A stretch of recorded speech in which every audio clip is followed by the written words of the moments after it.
حضرت عمر فاروق رضی اللہ عنہ 13 ہجری سے 23 ہجری۔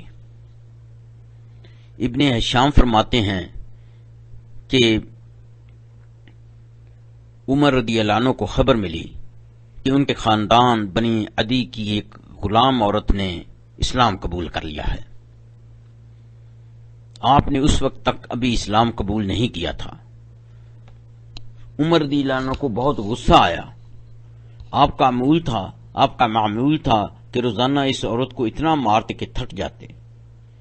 بالآخر اس مسلمان عورت سے کہتے کہ میں آج تمہیں مزید مارنا بند کر رہا ہوں، اس لیے نہیں کہ تم پر ترس کھا رہا ہوں، بلکہ اس لیے کہ میں تمہیں مار مار کر تھک گیا ہوں۔ اس عورت کو روزانہ ایسی اذیت دی جاتی، حتیٰ کہ حضرت ابو بکر رضی اللہ عنہ نے اسے خرید کر آزاد کر دیا۔ الجوزی نے اپنی کتاب تاریخ عمر بن خطاب میں لکھا ہے کہ ایک دن حضرت عمر رضی اللہ عنہ خانہ کعبہ کے غلاف کے پیچھے چھپ گئے۔ اس وقت رسول اکرم صلی اللہ علیہ وسلم خانہ کعبہ میں نماز ادا کر رہے تھے۔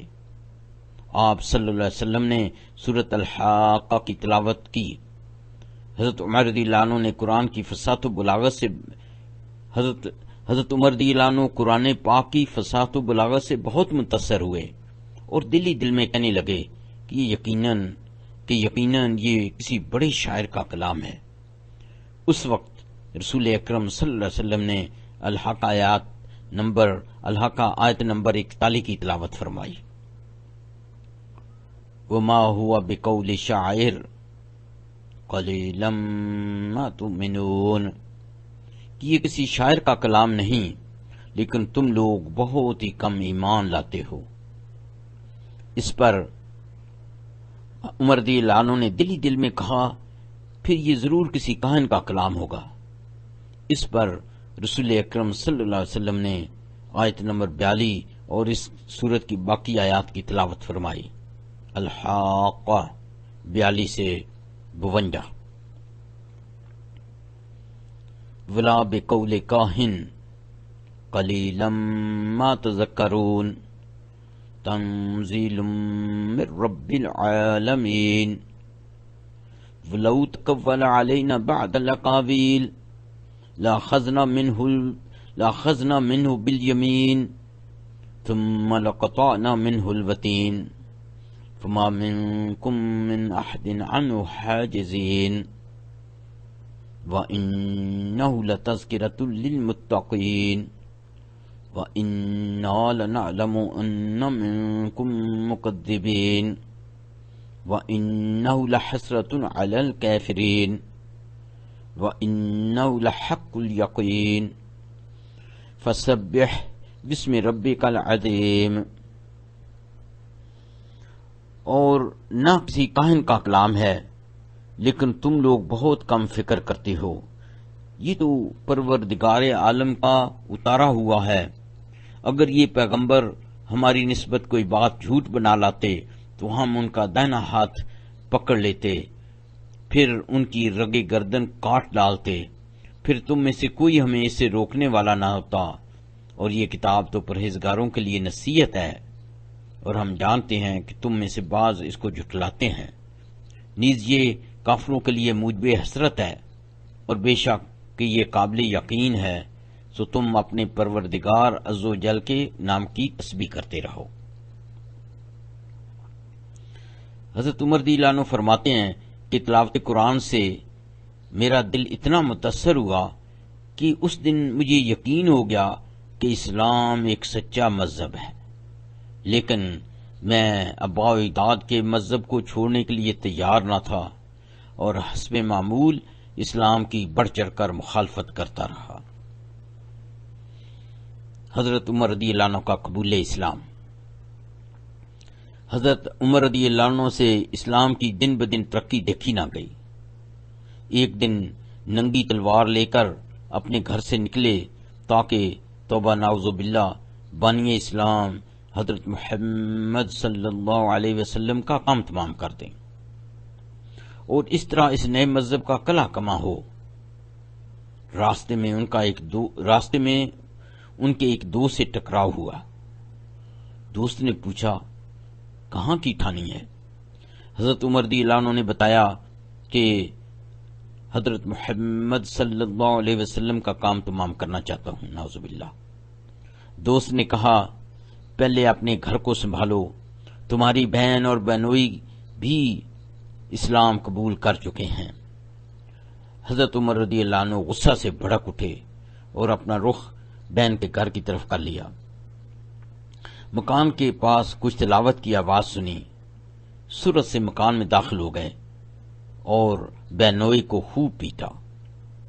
بہن آڑے آئی تو اسے بھی مار مار کر زخمی کر دیا۔ بہن کے چہرے پر خون بہنے لگا۔ بہن پھر بھی کہتی جاتی تھی، میں گواہی دیتی ہوں کہ اللہ کے سوا کوئی عبادت کے لائق نہیں، اور میں گواہی دیتی ہوں کہ محمد صلی اللہ علیہ وسلم اللہ کے رسول ہیں۔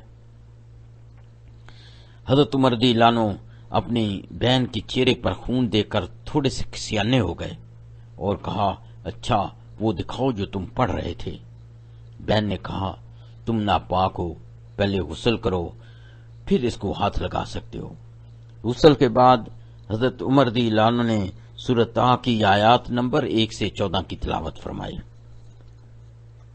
طٰ ما انزلنا علیک القرآن لتشقی الا تذکرۃ لمن یخشی تنزیلا ممن خلق الارض والسماوات العلی الرحمن علی العرش استوی لہ ما فی السماوات وما فی الارض وما بینہما وما تحت الثری وَإِن تَجْهَرْ بِالْقَوْلِ فَإِنَّهُ يَعْلَمُ السِّرَّ وَأَخْفَى اللَّهُ لَا إِلَٰهَ إِلَّا هُوَ لَهُ الْأَسْمَاءُ الْحُسْنَى وَهَلْ أَتَاكَ حَدِيثُ مُوسَىٰ إِذْ رَأَىٰ نَارًا فَقَالَ لِأَهْلِهِ امْكُثُوا إِنِّي آنَسْتُ نَارًا لَعَلِّي آتِيكُم مِّنْهَا بِقَبَسٍ أَوْ أَجِدُ عَلَى النَّارِ هُدًى فلما آتاها نودي يا موسى إني أنا ربك فاخلع عليك إنك بالواد المقدس طوى وأنا اخترتك فاستمع لما يوحى وأنا اخترتك فاستمع لما يوحى اننی انا اللہ لا الہ الا انا فاعبدنی واقیم الصلاۃ لذکری۔ طٰ، اے محمد صلی اللہ علیہ وسلم، ہم نے تم پر قرآن اس لیے نازل نہیں کیا کہ تم مشقت میں پڑ جاؤ، بلکہ اس شخص کو نصیحت دینے کے لیے نازل کیا ہے جو خوف رکھتا ہے۔ یہ اس ذات بابرکات کا اتارا ہوا ہے جس نے زمین اور اونچے اونچے پہاڑ بنائے، جس نے آسمان اور اونچے اونچے آسمان بنائے، یعنی خدائے رحمان، جس نے عرش پر قرار پکڑا۔ جو کچھ آسمانوں میں ہے اور جو کچھ زمین میں ہے اور جو کچھ ان دونوں کے بیچ میں ہے اور جو کچھ زمین کی مٹی کے نیچے ہے، سب اسی کا ہے۔ اور اگر تم پکار کر بات کہو تو وہ تو چھپے بھید اور نہایت پوشیدہ بات تک کو جانتا ہے۔ اس کے سوا کوئی معبود نہیں، اس کے سب نام اچھے ہیں۔ کیا تمہیں موسیٰ کے حال کی خبر ملی ہے؟ جب انہوں نے آگ دیکھی تو اپنے گھر کے لوگوں سے کہا کہ تم یہاں ٹھہرو، میں نے آگ دیکھی ہے، میں وہاں جاتا ہوں، شاید اس میں سے میں تمہارے پاس انگاری لاؤں یا آگ کے مقام کا رستہ معلوم کر سکوں۔ جب وہاں پہنچے تو آواز آئی کہ موسیٰ، میں تمہارا پروردگار ہوں، تو اپنی جوتیاں اتار دو، تم پاک میدان یعنی طوا میں ہو اور میں نے تم کو منتخب کر لیا ہے، تو جو حکم دیا جائے اسے سنو۔ بے شک میں ہی خدا ہوں، میرے سوا کوئی معبود نہیں، تو میری عبادت کرو اور میری یاد کے لیے نماز قائم کرو۔ اس تلاوت کے بعد حضرت عمر رضی اللہ عنہ بے ساختہ کہنے لگے، یہ کتنی پیاری اور اعلیٰ کتاب ہے، مجھے بھی محمد صلی اللہ علیہ وسلم کے گھر کی طرف راہبری کرو۔ بس حضرت عمر رضی اللہ عنہ سیدھے حضرت محمد صلی اللہ علیہ وسلم کے پاس پہنچے اور صدقے دل سے اسلام قبول کر لیا۔ بخاری میں درج ہے، حضرت عبداللہ بن عمر رضی اللہ عنہ فرماتے ہیں کہ مشرکین نے حضرت عمر رضی اللہ عنہ کے گھر کا محاصرہ کر لیا تاکہ انہیں آبائی مذہب سے منحرف ہونے پر قتل کر دیا جائے۔ حضرت عمر رضی اللہ عنہ کے ایک دوست نے اس گروہ کو بڑی مشکل سے منتشر کیا۔ الجوزی اپنی کتاب میں لکھتے ہیں، ایک دن حضرت عمر رضی اللہ عنہ نے رسول اکرم صلی اللہ علیہ وسلم سے یہ سوال کیا کہ یا رسول اللہ، کیا ہم حق پر نہیں، خواہ ہم جئیں یا مریں؟ رسول اکرم صلی اللہ علیہ وسلم نے جواب دیا، یقیناً ہم حق پر ہیں۔ اس پر حضرت عمر رضی اللہ عنہ نے فرمایا، میں قسم کھاتا ہوں کہ آپ اللہ کے سچے رسول ہیں، اور اب ہم اسلام کی تبلیغ اور نماز کی ادائیگی چھپ کر نہیں بلکہ مشرکوں کی موجودگی میں کریں گے۔ اتفاق کی بات ہے کہ رسول اکرم صلی اللہ علیہ وسلم کے چچا حضرت عمر رضی اللہ عنہ تین دن پہلے اسلام قبول کیے تھے۔ ان کا بھی بہت رعب تھا۔ اب سب مسلمان حضرت عمر رضی اللہ عنہ اور حضرت حمزہ رضی اللہ عنہ کی قیادت میں دو قطاروں میں باہر نکلے اور کھلم کھلا نماز پڑھنے اور تبلیغ کرنے لگے۔ حضرت عمر رضی اللہ عنہ اور حضرت حمزہ رضی اللہ عنہ کی قیادت دیکھ کر مشرکوں کے دل جل گئے، لیکن انہیں مداخلت کی ہمت نہ ہوئی۔ اسی روز رسول اکرم صلی اللہ علیہ وسلم نے حضرت عمر رضی اللہ عنہ کو فاروق کا لقب عطا فرمایا۔ حضرت عمر رضی اللہ عنہ کو فاروق کا لقب عطا فرمایا۔ بخاری شریف میں درج ہے، ابن مسعود رضی اللہ عنہ فرماتے ہیں کہ حضرت عمر رضی اللہ عنہ کے اسلام لانے کے بعد مسلمانوں کو بہت تقویت اور عزت ملی، الحمدللہ رب العالمین۔ حضرت عمر رضی اللہ عنہ کی دور اندیشی۔ حضرت عمر رضی اللہ عنہ بہت ذہین اور دور اندیش تھے۔ اللہ تعالیٰ کو آپ کی کئی تجاویز پسند آئیں اور ان کو قرآنی تعلیمات کے ذریعے آئندہ نسلوں کے لیے فرض کر دیا۔ چند مثالیں حسب ذیل ہیں۔ جیسا کہ بخاری شریف میں درج ہے، حضرت انس رضی اللہ عنہ فرماتے ہیں، ایک دن حضرت عمر رضی اللہ عنہ نے رسول اکرم صلی اللہ علیہ وسلم سے عرض کیا، یا رسول اللہ، سب قسم کے لوگ آپ صلی اللہ علیہ وسلم سے ملنے آتے ہیں، ان میں سے بعض اچھے ہیں اور بعض اچھے ذہن کے حامل نہیں ہوتے۔ میری درخواست ہے کہ آپ صلی اللہ علیہ وسلم اپنی بیویوں کو پردہ میں رہنے کی تلقین فرمائیں تاکہ وہ برے لوگوں کی شر سے بچ سکیں۔ حضرت عمر رضی اللہ عنہ کے اس قول کے مطابق اللہ تعالیٰ نے امہات المومنین کے لیے یہ آیت نازل فرما دی، سورہ الاحزاب آیت نمبر 53۔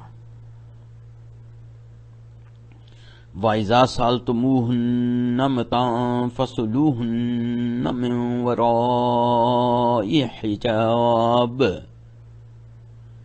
ذَلِكُمْ أَطْهَرُ لِقُلُوبِكُمْ وَقُلُوبِهِنَّ۔ اور جب پیغمبر کی بیویوں سے کوئی سامان مانگو تو پردے کے باہر سے مانگو، یہ تمہارے اور ان کے دلوں کے لیے بہت پاکیزگی کی بات ہے۔ سبحان اللہ۔ اس کے بعد سب مسلمان عورتوں کے لیے بھی آیت نازل ہو گئی، سورۃ الاحزاب نمبر 59۔ یا ایھا النبی قل لازواجک وبناتک ونساء المؤمنین یدنین علیہن من جلابیبہن ذالک ادنی ان یعرفن فلا یؤذین وکان اللہ غفورا رحیما۔ اے پیغمبر، اپنی بیویوں اور بیٹیوں اور مسلمانوں کی عورتوں سے کہہ دو کہ باہر نکلا کریں تو اپنے منہ پر چادر لٹکا کر گھونگھٹ نکال کر نکلا کریں۔ یہ امر ان کے لیے موجب شناخت و امتیاز ہوگا تو کوئی ان کو ایذا نہ دے گا، اور خدا بخشنے والا مہربان ہے۔ اسی طرح بخاری اور مسلم میں درج ہے کہ حضرت عمر رضی اللہ عنہ نے فرمایا، رب العزت نے 3 معاملات میں میری تائید فرمائی۔ اولاً میں نے رسول اکرم صلی اللہ علیہ وسلم سے درخواست کی کہ ہمیں مقام ابراہیم کے پاس نماز ادا کرنی چاہیے، کیونکہ یہ اللہ تعالیٰ کی ایک بہت بڑی نشانی ہے، جس پر اللہ تعالیٰ نے مندرجہ ذیل آیت کریمہ نازل فرمائی، البقرہ نمبر 125۔ وَاتَّخِذُوا مِن مَّقَامِ إِبْرَاهِيمَ مُصَلًّى، اور حکم دیا گیا کہ جس مقام پر ابراہیم کھڑے ہوئے تھے اس کو نماز کی جگہ بنا لو۔ پس ہر عمرہ کرنے والا، حج کرنے والا اس جگہ پر نماز ادا کرتا ہے۔ دوسری بات یہ کہ جیسا کہ اوپر ذکر کیا ہے، اللہ تعالیٰ نے پردے کے بارے میں حکم صادر فرمایا۔ تیسرے یہ کہ جب رسول اکرم صلی اللہ علیہ وسلم کی بیویوں میں رشک اور قدر حسد پیدا ہوا، جس سے قدرتی طور پر رسول اکرم صلی اللہ علیہ وسلم کو تکلیف ہوئی، حضرت عمر رضی اللہ عنہ کو رسول اکرم صلی اللہ علیہ وسلم سے اتنی محبت تھی کہ آپ کی تکلیف برداشت نہ کر سکے، اور امہات مومنین کو اور خاص کر اپنی بیٹی حفصہ رضی اللہ عنہ کو کہا کہ اگر تم باز نہ ہوگی تو اللہ تعالیٰ رسول اکرم صلی اللہ علیہ وسلم کو تم سے بہتر بیویاں عطا فرما دیں گے۔ اللہ تعالیٰ نے اسی مضمون کی آیت نازل فرمائی، سورہ تحریم نمبر 5۔ عسى ربه ان طلقكن ان يبدله ازواجا خيرا منكن مسلمات مؤمنات قانتات تائبات عابدات سائحات سیئات وابکارا۔ اگر پیغمبر تم کو طلاق دے دیں تو عجب نہیں، ان کا پروردگار تمہارے بدلے ان کو تم سے بہتر بیویاں دے دے، مسلمان، صاحب ایمان، فرما بردار، توبہ کرنے والی، عبادت گزار، روزہ رکھنے والیاں، بن شوہر اور کنواریاں۔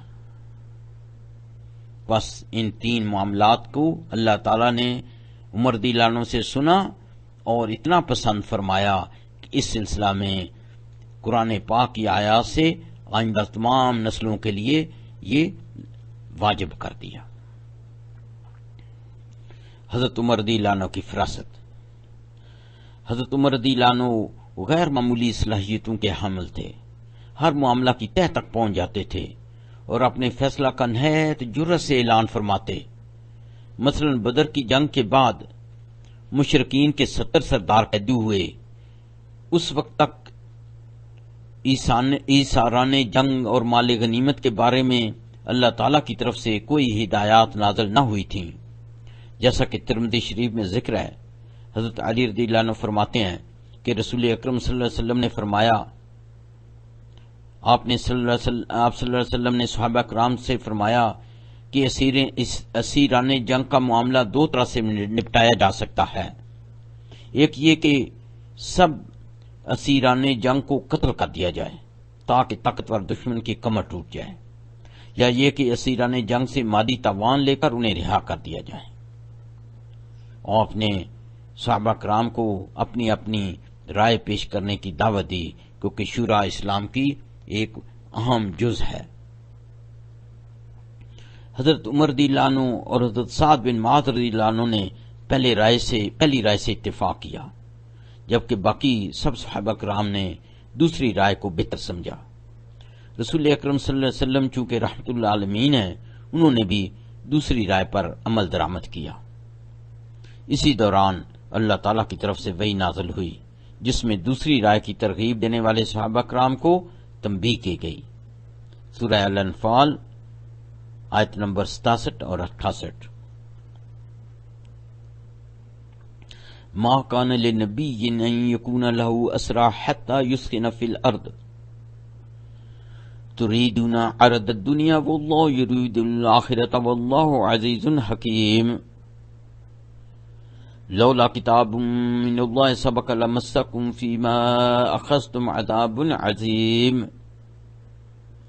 پیغمبر کو شایان نہیں کہ اس کے قبضے میں قیدی رہیں جب تک کافروں کو قتل کر کے زمین میں کثرت خون نہ بہا دے.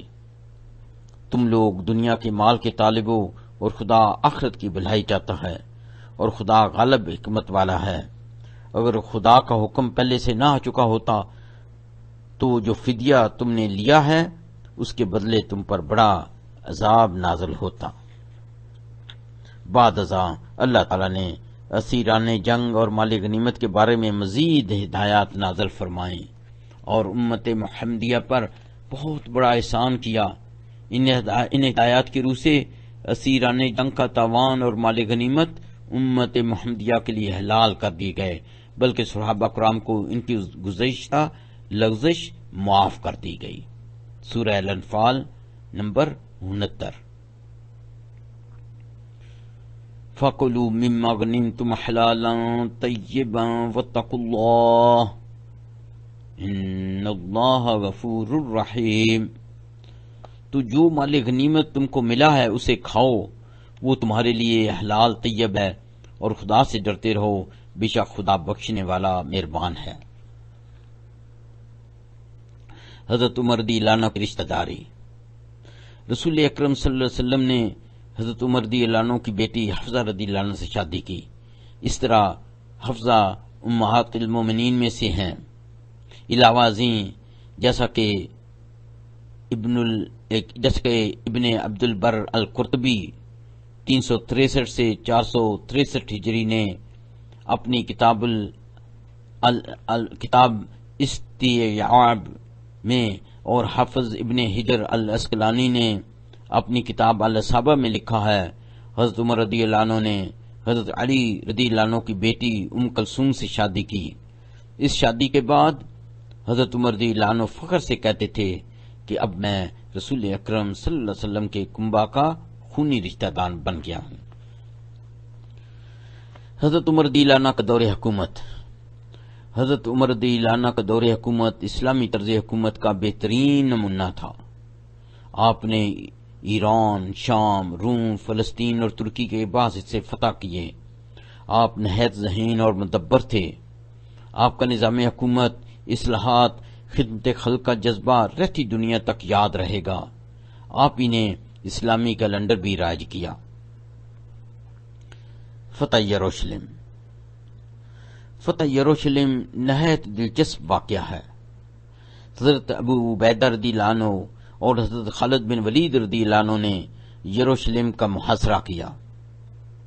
بالآخر اہل یروشلم مسلمانوں سے صلح نامہ کے لیے اس شرط پر تیار ہوئے کہ خلیفہ وقت اس صلح نامہ پر دستخط کرنے یروشلم آئیں.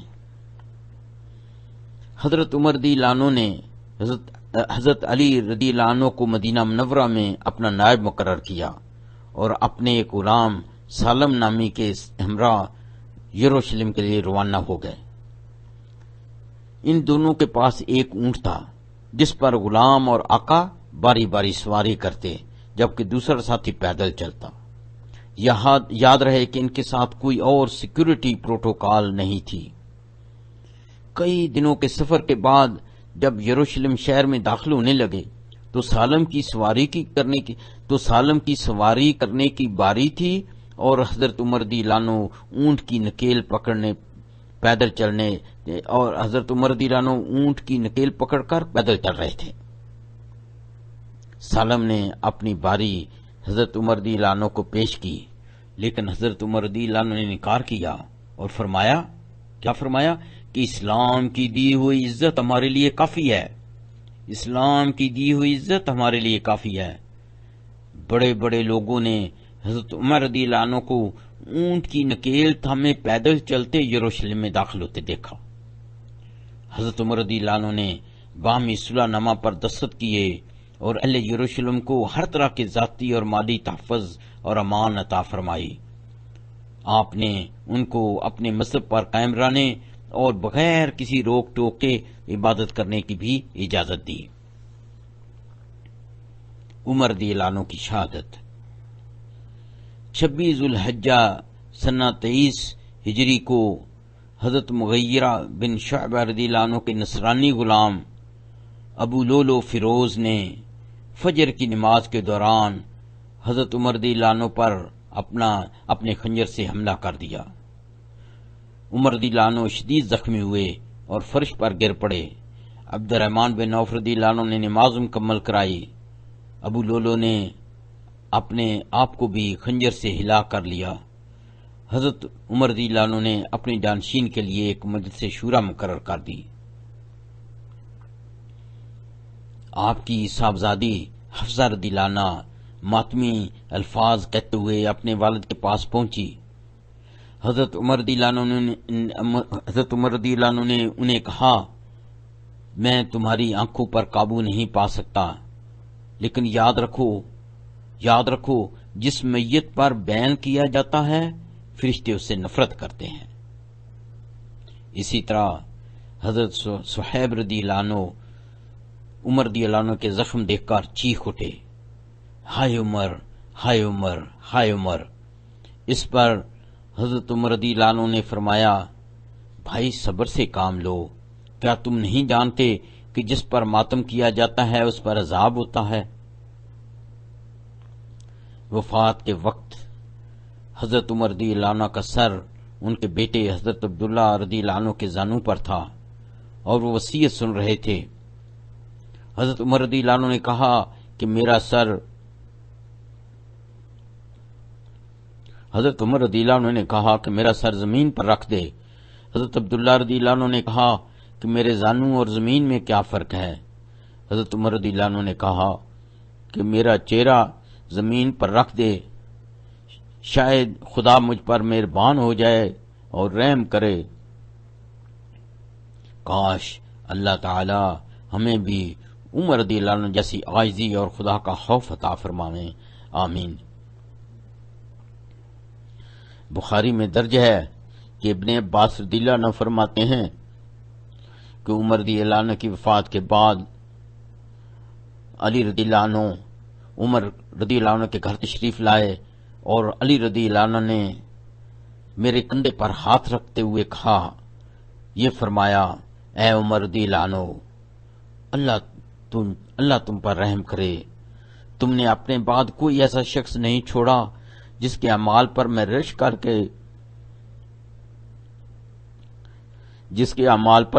کے ویسا ہی بننے کی کوشش